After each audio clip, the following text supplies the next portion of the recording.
WSM. This is Coffee, Country, and Cody.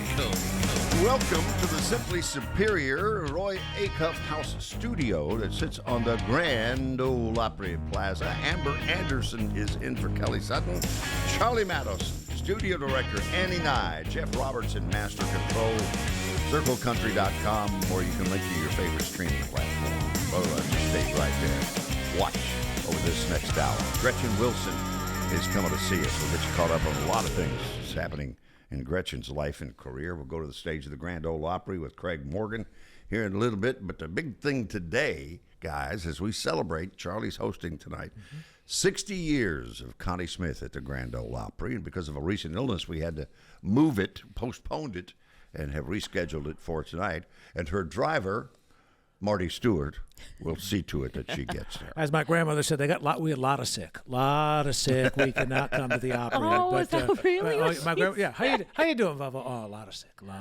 So she's a lot of sick for about the first 30 years of my life. A lot of sick. Yeah, a lot of sick. Is she related to the Parton family, perhaps? I think so. Yeah. Because Amber's got that story. Oh, yeah. But Connie and Marty will obviously be there. Vince Gill, Riders in the Sky. Special guests tonight include Dina Carter, Jimmy Fortune, Sierra Farrell, and the Opry debut of the trio Trousdale. Looking forward to hanging with them tonight, too. It's going to have a lot of fun. 7 o'clock. Tickets still available, Opry100.com. It's going to be a great is show. a female trio. Oh, yay. Yep. Yeah. Their new you'd love their new single. It's called The Ick. That sounds like something I would love. I feel like that's been happening a lot lately. Yesterday, we met with an artist backstage at the Opry. They do these really cool things called My Opry Introduction, and they bring in up-and-coming artists and stuff. And a girl sang a song called If I'm Too Much, Go Find Less. And I was like in there like, I love that. Yes. You know, sometimes they just hit. Sometimes you're just too much. This is true. This is true. My friends would attest to that. They would. Some days we get the Biggie Fries version of Amber Anderson. That's true. Yeah. And some days I'm half asleep, which is most days. What are you working on this morning? Well, we have big news for Vince Gill because he found a forever home at MCA. And so he's got a lifetime record deal, which is unprecedented. So we're going to be talking all about that. And then we're sending healing vibes to Cody Johnson. He had to cancel his 2025 tour dates. He had emergency surgery on his eardrum. So we'll hear from him. He sent a message to all of his social followers. And then we had Sabrina Carpenter at the Opry last night, and she had a special little moment where she thanked country fans that I thought was really cool. So up next. From WSM Radio, this is Coffee, Country, and Cody. And straight ahead, hit me, Charlie Matos, with a little here for the party. It's a couple of days late for the party, which was Sunday when WSM turned 100. But, baby, she is here. Gretchen Wilson, welcome to the Assembly Food Hall stage this morning. Good to see you. It's good to be here. Yeah. How's everyone? Doing good. Yeah. Doing good. You have been, you celebrated just a few days ago, I saw in Ocean City, Maryland, Yes. Country Calling. Yeah. And it was headlined by Brooks and Dunn and Carrie Underwood, and there was day two. There was a big article about you and Winona. That day. Girl power. So catch us up on what's happening in the tour life. I mean, how lucky am I? 20+ year career, and I'm still in demand. It seems like, and I just love where country music is right now. That it's kind of swinging back to that more traditional, more late '90s, early 2000s. I mean, that's where I lived. That's where I'm from. And no matter what I sit down and write or what comes out of my mouth, it always sounds the same. It sounds like that era, and so I'm just really thankful that it's still in demand, and that, you know, I'm still wanted after all these years, and I'm having a great time out there touring. I've got a great band, and we're doing all the same, you know, stuff that we've done for years, and then adding in some other stuff and just having fun. I was thinking, how many times you have sung Here for the Party? How many times it has been played on the radio? Yeah. But then if you factor in, and I'm sure it's in the hundreds of millions, how many times that's been somebody's go-to at karaoke, like our studio producer yeah. Annie and I. Every karaoke, it's here for the party. So I can't imagine. It's got to be like 1 billion times that song has been sung. So in the 20 years that I've been touring, there's just a couple of times that I tried to change up the order of my songs in my show. You know, it's like I've been starting with Here for the Party for so many years. I wonder if I could start with something. It just doesn't work. It just doesn't work not to open up with that song. It's such an anthem, and it just kind of sets the mood. And I'm really proud. I'm so proud that I wrote that. Yeah. And then I see where you're headed. Your longtime friend John Rich, he and Big Kenny are synonymous with Deadwood, South Dakota. And I see you're headed out there for a big Wild West Fest here in next week or two. You know what? I absolutely love going out there. When I turned 50 years old, I bought myself a gift. I bought myself a Harley Davidson for the first time, and it was my gift to myself. And then I went, of course, and it had been years since I've been on a bike, and it was little dirt bikes, like those little 75s, riding around when you're a kid. So I knew how to do it, but I needed the refresher. So I went up to a dealership and took a 5-day course on just getting all the skills that I needed, because everybody I said I bought a Harley, they were like, well, it's been nice knowing you. So I was like, I'm going to do this the smart way and the safe way. But I absolutely love it's my new therapy thing, just getting on that bike and going. So anytime I get a chance to go out to Sturgis and to hang out and do that whole thing, I'm going to go, and I'm going to get my bike out there and have a good time. Yeah. Well, it kind of mandates solace in a way. For as much noise is around you, you're kind of in your head as you're on the bike, right? And I think that's something that creatives need, whether it's getting on horseback or, sometimes for a long time for me, it was just getting on that John Deere riding mower, get on the zero turn for about 4 hours and you've got nothing to do but think. That's what Porter Wagner's thing was mowing. Really? Yeah, and George too, apparently. George Jones. Well, there's that. Not sure if he was mowing too much grass, but just finding those moments where you can get still and kind of get away from the noise of the regular world and just kind of get into your own head and really think about life and the meaning of it and what's important to you, because that's where the best songs live, in everyday life and what's important about everyday life. You mentioned the late 90s resurgence and early 2000s. What was the soundtrack of Gretchen Wilson's life in Pocahontas, Illinois as a kid? Oh, I mean, it was a lot of Willie and Waylon and Patsy and Loretta and, Was that courtesy of your mother? And my grandma and grandpa, Okay. and my Aunt Vicky and my Uncle Vern. We had a very small family, but everybody loved music, and so there was the influence of the very traditional outlaw kind of country music, and then I got the the Hank Jr. and the the kind of the more of the rock and roll Skinnerd sort of thing from The my Southern Uncle rock Vern. thing, yeah.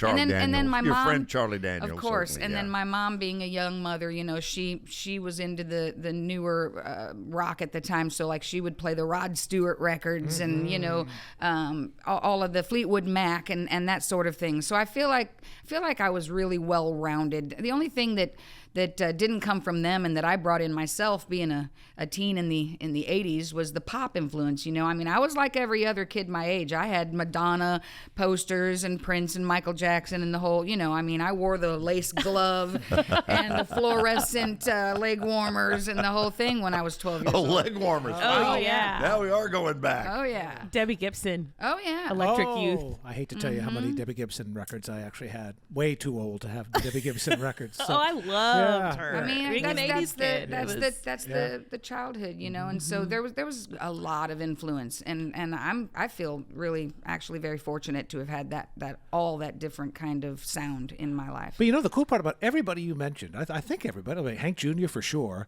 and Rod Stewart and Fleetwood Mac and even Debbie Gibson, but they're all songwriters. Yes. They almost all wrote their biggest hits. Yeah, so that's kind of cool. People are always astanished when I compare like George Jones and Ann Wilson, and they're like, "What in the world could those two people possibly have in common?" Well, it's just that complete uninhibited vocal thing. Those two artists will just go somewhere not knowing where they're going to go with that vocal, and wherever it lands, somehow they made it sound cool. It's always right, Did you ever cover Barracuda? Oh, yeah. I could hear you killing Barracuda. I do. As a matter of fact, online there's I got to play it for them at the VH1 Rock Honors a long time ago, and the backing band is Alice in Chains, and that's on YouTube, so you can find that. We actually featured So it here cool. one morning back in the hotel studio days. was you doing Barracuda. I mean, it's... I don't know where the cut was from, but yeah, the VH1 that. Rock Honors. It's that's when they bring you out and they actually have other artists play your songs to you in tribute. Yeah. Yes, and so Heart was one of the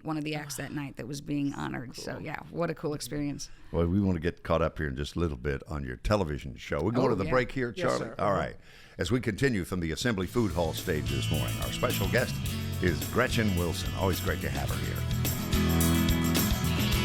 This is Coffee, Country, and Cody. From the Assembly Food Hall stage, Gretchen Wilson is in studio with us this morning. Amber Anderson in for Kelly Sutton, Charlie Matos. That's Annie Nye, our studio director. Jeff Roberts is in master control. And Gretchen is in prime time.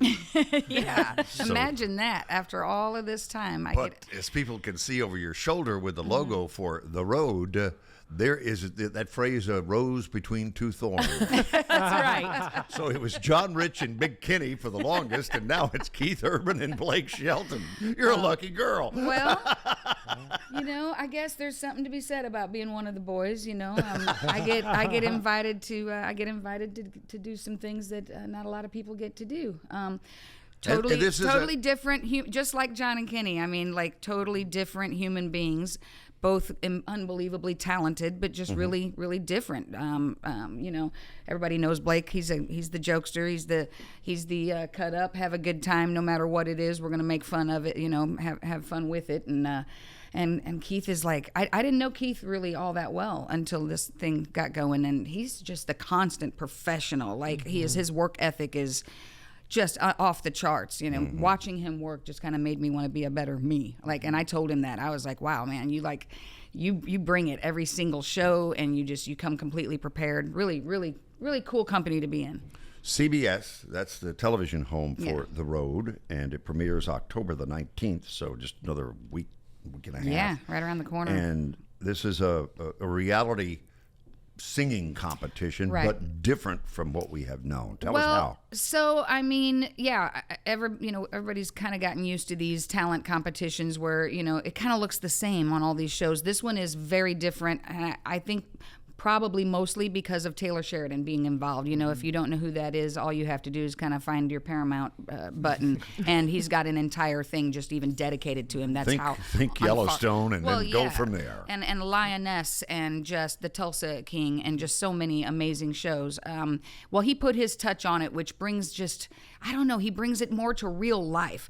This show is so much more behind the scenes than any of the rest of them I've seen. You really get more invested, I think, in each one of these musicians, where they come from, who they are, the struggles that they've already had to get where they're at, and also it's filmed beautifully. I mean, the color of it, the colorization, the way that it feels, the warmth. You feel like you're right there backstage with us, and it's really explain great. The geography of it and how you get to these talented folks. So like again, another huge difference. A lot of these shows are filmed in one place. These people are going back to a really fancy hotel every night, getting a good night's sleep. This is different in that we actually took them on the road. So they're on a tour bus. They're traveling across the United States. They're playing at different honky-tonks, and they're opening up for a crowd that is not theirs. They're opening up for Keith Urban's crowd. The crowd that shows up in these places every night is told that they're going to see a little intimate performance with Keith. They have no idea when they arrive that they're going to be handed these voting phones, and that they're going to be watching a competition, and that it's going to be up to them who moves on. Wow. So it is, it's really unique. It's different in every venue. Some of the venues are a little smaller, more intimate. Some of them are a little larger. So this is really a learning experience between Blake, Keith, and I, and especially me, I would say, as the tour manager. I have a lot more access to them, really showing them the ropes of what it is really like to be on the road, what it's really like to be a touring professional musician, artist, and the struggles of it, and how it's it's not always as cool as everybody thinks it is. So how'd you get your collection of singers? Now this was something that the producers decided on early on. Okay. I do know that they tried to choose people who were at least a little bit familiar with the industry, people who had already had a little bit experience performing and writing songs, because one of the key parts of this competition, and another thing that makes it different, is that it's mostly writing on on your originals, your ability to be a good songwriter, and also to be able to deliver that song to these different kinds of audience. You know, you may have chosen your most powerful, upbeat song, but then you get to the gig, and this is an audience that really is more enjoying the sit down and tap their foot storytelling song. So you could have lost yourself the competition just by choosing the wrong song for that particular night. So there's a lot to this. There's a lot of moving parts and really, really talented musicians. I think people are going to be really impressed with the songwriting. I was blown away with the songwriting. I love this because I feel like so much of Nashville, like that is Nashville. It is gritty. It is a grind. And it's like that everywhere. But there's something about our community that really is like, you know, we call it a 10-year town for a reason. You don't just show up here. Right. You have to put in the work. And so to showcase it in this way is so unique. And I love that about it. And country music, more than any other genre, I think is they're not forgiving. If you get on stage and you try to sing them a song about something that you don't know anything about, they're going to see through it. They're going to know that you haven't actually paid those dues and that you wrote a song that you don't know anything about, or that you're singing somebody else's song that doesn't quite. People in country music just sort of see that. Authenticity. They For do. sure. And you have to really live the life that you're expressing to people that you live, you know. When they I want to see that. first met you, you said something that I had never thought about before, and I think about it often as new artists come along, but you blew up so quickly, so overnight. It was so huge with Redneck Woman. And you said, I remember in the early days, people, you were taken aback by all that was this frenzy that was around you. And you said, people don't, they think I don't like to talk. I like to talk. But I didn't know I would be talking about me all the time, every day. And that even something like that is an adjustment, isn't it? Yeah, I mean, I think I grew up wanting to be Loretta Lynn. I wanted to be a country music singer, and I wanted to be on the Grand Ole Opry, and I wanted to do all those things that everybody wants to do. And but I didn't sit around and think. I think it's more nowadays. Everybody's looking at that celebrity part of it. When I was coming up, I didn't think about the celebrity part of it. That was an adjustment. It still is an adjustment because I'm the kind of girl that still likes to just get up and go to the grocery store and do my thing all by myself. I've never had security. But if the show goes well, I might need. We're going to manifest security. Well, we're going to wrap there, and if you need to make a grocery run on your way home, it's a good time to do it. Gretchen, thank you for coming to see us. Thank you for having me. Gretchen Wilson on the Assembly Food Hall stage. More coffee, country, and Cody is on WSM. If ever there's an opportunity like this, I don't know when it's been, to create a reality television show with the Tucker girls. As Cali and her mom, my friend of over 50 years, La Costa, I didn't know you were coming. It is so wonderful to see you. What a present to me. Pull your mic around there a little bit closer if you don't A mind. little closer. Yeah. There you go. Stay a little while. It's so good to be here, and thanks for inviting Cali to come. Yes, we always love seeing her, but you would have back to the early 70s, middle 70s, a rich history with WSM and the Grand Ole Opry. Yes, I was doing it all. I loved it. Nara Wilson was producing me. We did 5 albums, and then went on over to Electric Island for 1, and then the rest is kind of like just regular family. I was raising my children myself, and they went to school here at MBA and FRA and Brentwood.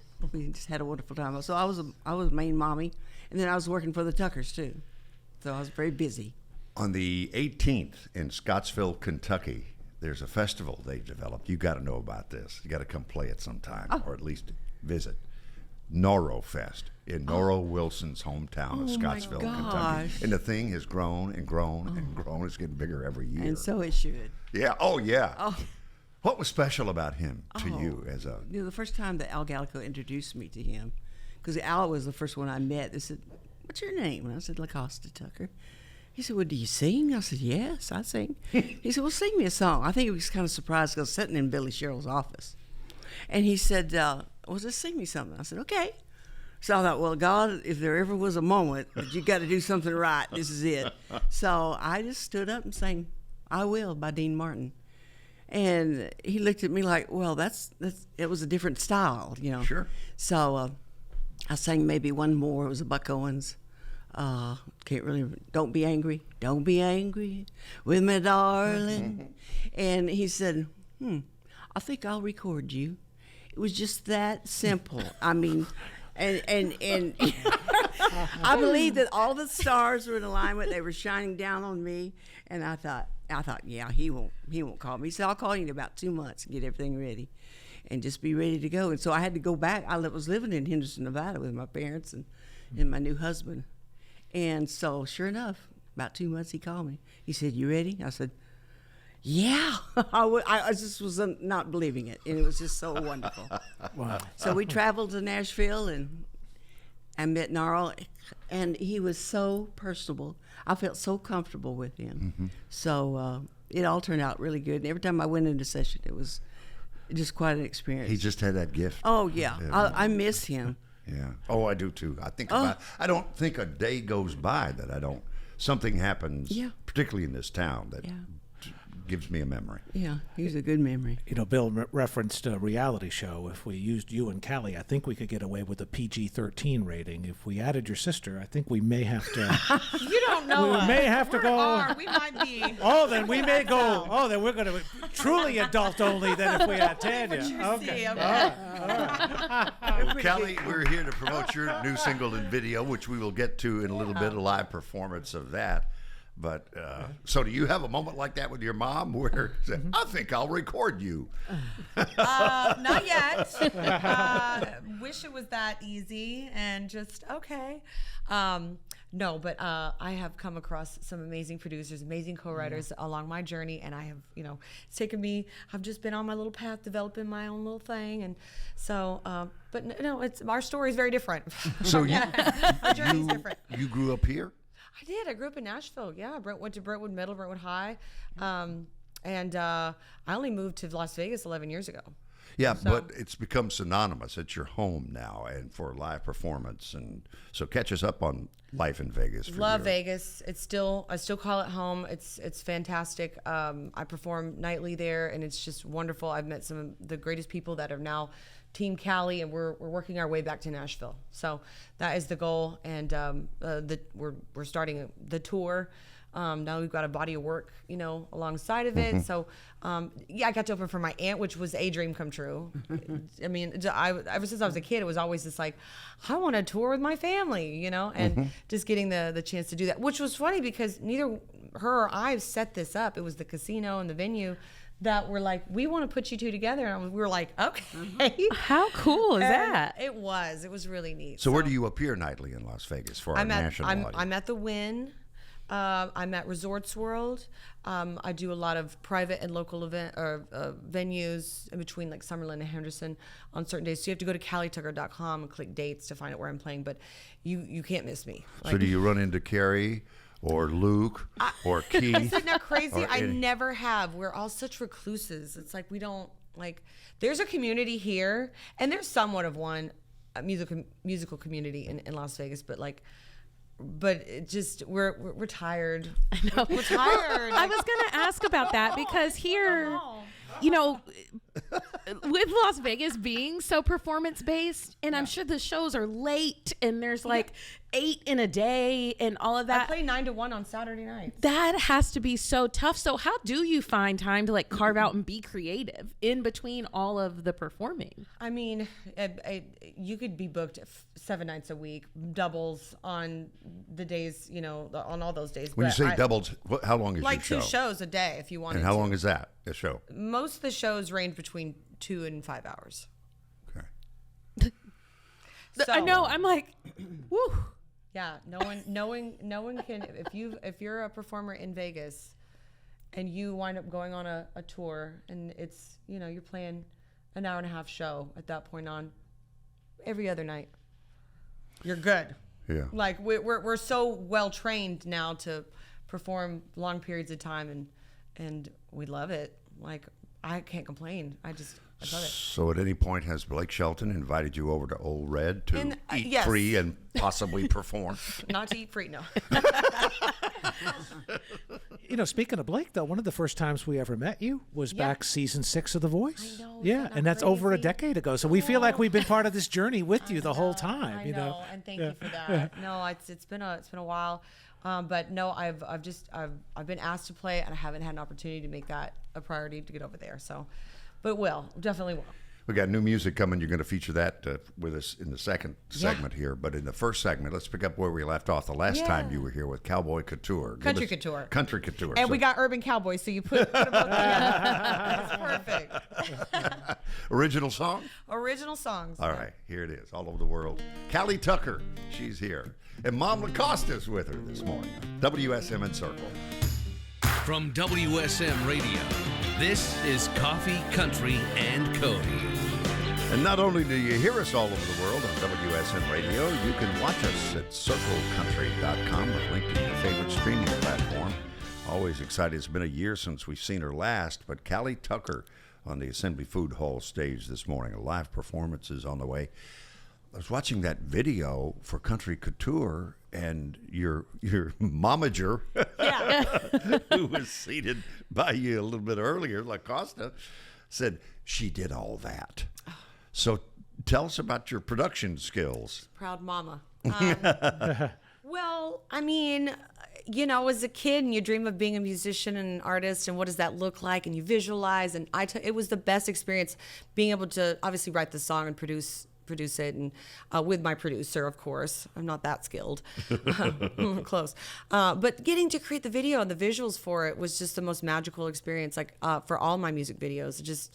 I get to bring it to life. I get to tell that story, and it's just, I don't know. How long did it take you to do all those fashion cutaways that are?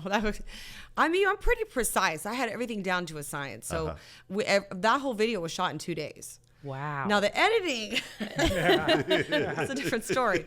But yeah, I mean, that took a little bit of time, but I had that vision. I was like, every step I take, I want it to be a different outfit that I change into. So wow. So how far out in the desert from the city did you go? It was at the edge. Right. I mean, listen, Vegas is not that big. It's just really not. So it was at this gun range, the very north of Las Vegas, and it was beautiful. Oh, gosh, absolutely. I mean, stunning, yeah. The mountains here versus there, it's just totally different, and it's just as gorgeous. But yeah, it was such a fun time to be able to do that. It was great. Do you, when you're creating your songs and writing, and do you see things visually that you're like, okay, I'm taking mental notes for video treatments, for anything visual that needs to be released creatively? It happens. It's starting to happen more now that I've done 3 music videos, and I go, okay, what is the thing? How could I, twist this? So it's funny. One of the other songs I'm working on right now,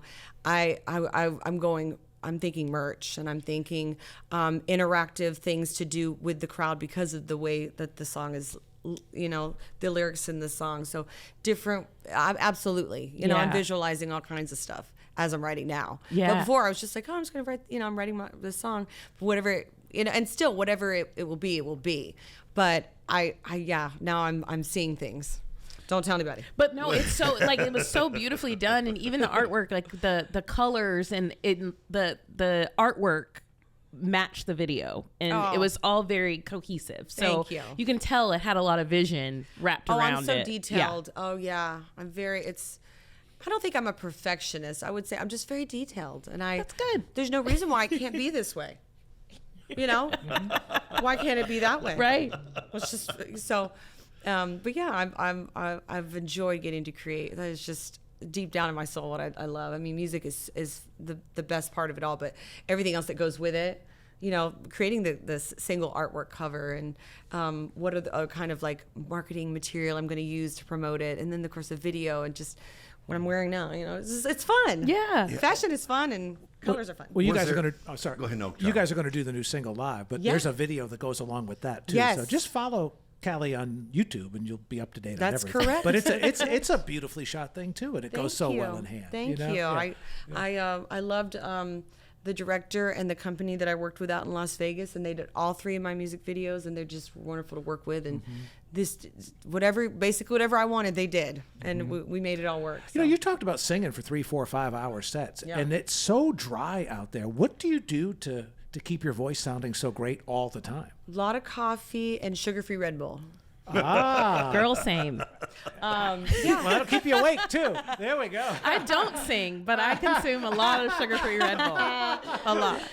No, nothing special, but humidifiers are great out there, no joke. And then just getting a ton of sleep, just really, like, people don't realize how important that. I think the singers that are tuning in, they go, you know, it's like just as much sleep as I can get. And then I'm rejuvenated.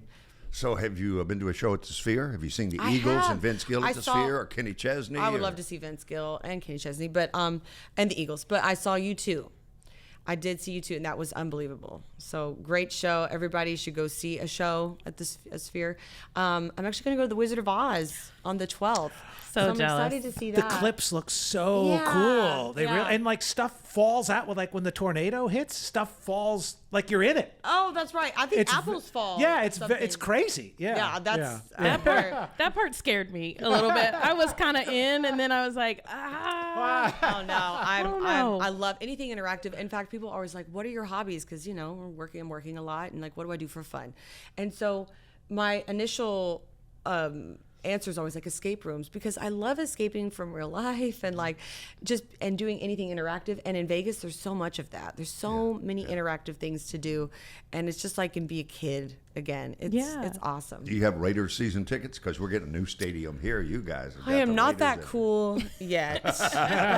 I'm always looking to meet new friends. So I'm not a huge sports fan, but I love going to the games. We used to go to, I've been to a couple Golden Knights, and that was Hockey, fun. yeah. Hockey, so much fun. do you ever go see the Aces? They're my I'm WNBA dying team. to do it, but I play every time because they play at night. Because it's so hot during the day. Yeah. So I haven't gotten a chance. But my I know, gosh. here's a crazy story. So, Tropicana, right? It got torn down. I don't know if you guys know this. It got torn down to build the new baseball stadium. That is where I shot Country Couture. The room that had all the chandeliers and everything, it's called the Havana Room, and it was owned by Chapel of the Flowers, who's very dear friends of mine. They let me use all their locations for my videos, and it's historical now. It's preserved in this music video, the Havana Room. It never will be again, and it's like, oh, it's so iconic now. Oh, nostalgic. Yes, Yeah. it's really neat to have gotten to do that. Well, girl, was there ever any doubt that singing is what you would do with your life, with your No. pedigree, with your mom, LaCosta, who's here this morning, or with your aunt, Tanya? No, I'm too stubborn, which is a Tucker trait. So when I want something, I get it. But I love it so much, and it, like they ingrained that in me as a kid. I mean, I say imprinted because it's true. Like I remember what it was, and it was me being out on stage at the end of the show, and we would get to wave to the crowd as kids, and it was the happiness. It was the energy of that. Everybody was happy, so of course I wanted to. I wanted to always be around that. Yeah. So it was a no-brainer. Well, introduce your guitarist and play and sing for us, and give us a backstory on last name. All right, this is my awesome guitarist Mason Cavanis, and we're gonna sing my new single, Last Name. Yeah.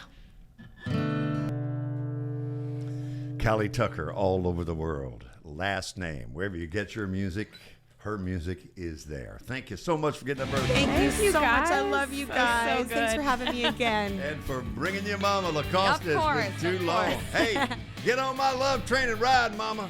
Yeah. We'll be back to wrap it up. Thank you, Cali. Thank you.